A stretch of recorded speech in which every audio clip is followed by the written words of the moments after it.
बड़ी खबर यह है कि बजट अब से कुछ क्षणों के बाद आपके सामने आएगा। ये देखिए, तस्वीरें देखिए, और मैं सीधे चलूंगा सुमेरा के पास। सुमेरा, देखिए तो बजट पर क्या बोली है शिवसेना उद्धव ठाकरे गुट की तरफ से। प्रियंका चतुर्वेदी ने क्या कहा वो भी आपको सुनवाते हैं। महंगाई से राहत मिलनी चाहिए कहा, महिलाओं को लोन सुविधा आसान बनानी चाहिए, किसानों की आमदनी को दुगना किया जाना चाहिए और बेरोजगारी पर ऐलान भी होना चाहिए। ये मांग रखी गई है शिवसेना उद्धव गुट की तरफ से। प्रियंका चतुर्वेदी ने आज अंतरिम बजट है, क्या कुछ इसमें मिलने वाला है, क्या उम्मीदें हैं, इस पे बात करने के लिए मेरे साथ में प्रियंका चतुर्वेदी जी हैं।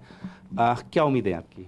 उम्मीदें वही हैं कि आखिरी साल है, इलेक्शन होने वाला है और इसमें जो 2014 में प्रधानमंत्री जी ने देश की जनता के साथ वादा किया था वो वादे को पूरा करेंगे। क्या क्या वादे किए थे? किसानों की आमदनी दुगनी होगी, बहुत हुई महंगाई की मार अब की बार मोदी सरकार, भ्रष्टाचार बहुत हुआ अब मोदी सरकार को लाइए। तो ये सारे मुद्दे, 15-15 लाख का जो उन्होंने काला धन वापस लाएंगे उसका वादा किया था। तो कि बेरोजगारी सबसे पहले युवाओं की, उसके ऊपर कोई काम होगा, महंगाई पे कुछ काम होगा, राहत मिलेगी, राहत की सांस देशवासियों को मिलेगी। भ्रष्टाचार खत्म करने की बात की थी, पर सारे पूंजीपति जिन्होंने भ्रष्टाचार किया वो विदेशों में अच्छी जिंदगी जी रहे हैं। यहाँ पर जो त्रस्त है वो छोटे कारोबारी हैं जिन पे जीएसटी के इतने सारे रेड टेप लगाए जाते हैं, उनकी दिक्कतें हैं। महिलाओं को अधिकार मिलेंगे। आज महिलाओं को फाइनेंशियल ट्रांजैक्शंस हो, महिलाओं को फाइनेंशियल लोन्स हो, उसमें कितनी दिक्कत आती हैं, कितना आप विमेन एंड चाइल्ड डेवलपमेंट को देते हैं, ये भी एक महत्वपूर्ण मुद्दा होगा। 15-15 लाख जुमला कहा था, 15-15 लाख को जुमला कह दिया था।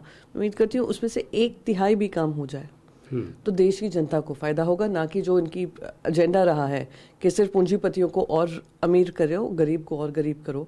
ये एजेंडा आज खत्म होगा, ये उम्मीद करती हूँ। और अब आपको दिखाते हैं कि आखिर इस बजट में किसको क्या उम्मीद है। एक बड़ी बात है बुजुर्गों की, वहां पर एक बहुत इंपॉर्टेंट फैक्टर है, आइए देखते हैं। पेंशन की धनराशि बढ़े, नंबर 1। इनकम टैक्स में छूट की सीमा बढ़े, इलाज खर्च पूरी तरह टैक्स फ्री, रेल टिकट पर छूट मिल जाए। ये रेल टिकट पर छूट एकदम से बंद हो गई, ये चिंताजनक है। लेकिन एक क्विक रिएक्शन यहां पर मैं अंशुमान जी, डॉक्टर अंशुमान सर हमारे साथ हैं, उनसे मैं लेना चाहूंगा। सर, बुजुर्गों की अगर बात की जाए, ये एक ऐसा एरिया है जिसको लेकर सेंसिटिविटी ज्यादा होनी चाहिए। क्या आपको इससे लगता है क्या कुछ हो सकता है? पहले तो ये मैं जानना चाहूंगा। बिल्कुल, देखिए जेरियाट्रिक मेडिसिन एक सेपरेट विंग है और अलग केयर की जरूरत है। Retirement, financial insecurity, pension based life, उसमें अगर हेल्थ की प्रॉब्लम आए तो उस पर टैक्स फ्री, किस तरह से उनका इंश्योरेंस का प्रोविजन किया जाए, और उसको अगर हम कवर करते हैं तो एक सेंस ऑफ सिक्योरिटी जब बुजुर्गों में डेवलप होगा तो हमारा एक बुजुर्ग एक्सपीरियंस। ठीक है, एक मैं क्विक रिएक्शन यहां पर लेना चाहूंगा। मेरे साथ रिटायर्ड जनरल हैं, बट और एक गवर्नमेंट ऑफिसर के पास कंपैरेटिवली बेनिफिट्स और क्वेश्चन ज्यादा होता है। अदरवाइज इस एरिया की अगर बात की जाए बुजुर्गों की, how do you perceive it sir?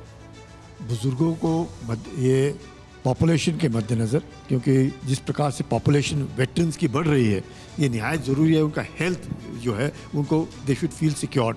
दूसरी बड़ी बात यह है कि जितने भी बुज़ुर्ग लोग हैं, जिम्मेवारी बनती है डेमोग्राफिक डिविडेंड में कि जितने जवान हैं, जितने बच्चे हैं, वो भी अपने माँ बाप, अपने बुज़ुर्गों की थोड़ी सी मदद करें, क्योंकि कितना भी हो देश जो है तरक्की कर रहा है। और उस तरक्की के मद्देनज़र अगर सेविंग्स, बुज़ुर्ग भी यकीन करें कि जब वो जवान थे तो अपनी सेविंग्स को ठीक रखें, जिससे कि हेल्थ के ऊपर ज़्यादा खर्चा होता है जैसे जैसे आदमी की उम्र बढ़ती है।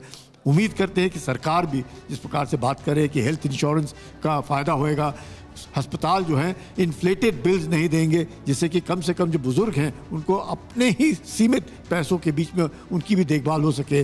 गवर्नमेंट स्कीम्स हैं, CGHS है, ECHS है, ये जितने स्कीम्स हैं उनको मद्देनज़र रखते हुए मुझे हेल्थ इंश्योरेंस जो है वो बुज़ुर्गों के लिए बहुत बहुत ज़रूरी है। Social security is a must.